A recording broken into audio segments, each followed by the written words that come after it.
Welcome, today in front of me Realme Narzo 50 and I'll show you how to edit notification panel shortcuts on this device. So first open the notification panel here, and now just to add, remove or change the position of some icons we should click here on this edit icon. And after that, here you will see this down section was invisible icons which we can add to our device to the top bar here. For example, to add the clock, just hold for a while and drag this icon here to the subsection. By the same way, we can add screen lock here.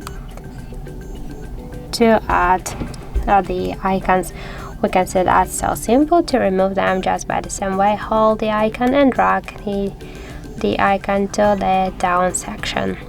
And if you want to change some positions here, just hold it and drag it by this way. As we can see, that's so simple to do.